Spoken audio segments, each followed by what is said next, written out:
Toy ny fanadiovana eny anivon'ny faditseranana mandray fepetra iadina amin'ny kolokolo izy ireo noho izany ny kolokolo izay fanetry be ny firenena ary tsikaritra teo aloha teo fanahitana izany tranga izany teo anivon'ity sehatra iray ity misy ny mpiasa teo anivon'ny faditseranana no tsy maintsy niakatra ilay antsoina hoe codiste amin'ny taona lasa iny entina hanatsarana ny fomba fiasa avokoa izany rehetra izany.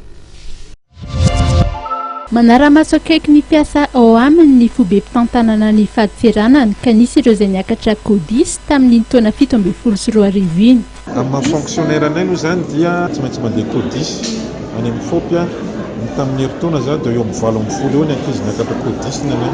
Anisan'ireo fanamby apetraky ny faditseranana amin'ity taona ity ny fanohizana ny fanadiovana anatiny izay raha nambarany tale generaly ny faditseranana omaly teny amin'ny antenimiran'ny varotra sy ny indostria an'Antananarivo. Totrany ny fanadiovana ny mpiasa rehetrarehetra sy ny mesura rehetrarehetra iarahana amin'ny ady mikasika ny kolokolo eto amin'ny faditseranana malagasy.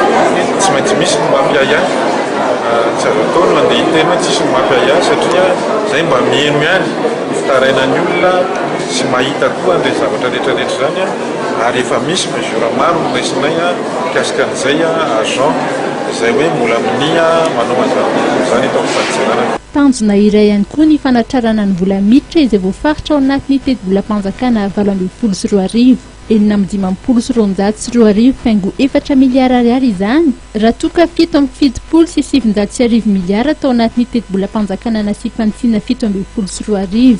Ny any izy io fa tena hoe ezaka ny faditseranana atratran'izany ary koa neritreritra hoe mba mihoatra n'izany fetranapetraky ny loi de finance zany. Amin'ny fahina amby 20 janoary ho avy izao no omariana ny mahajanga ny andro maneran-tany ho an'ny faditseranana.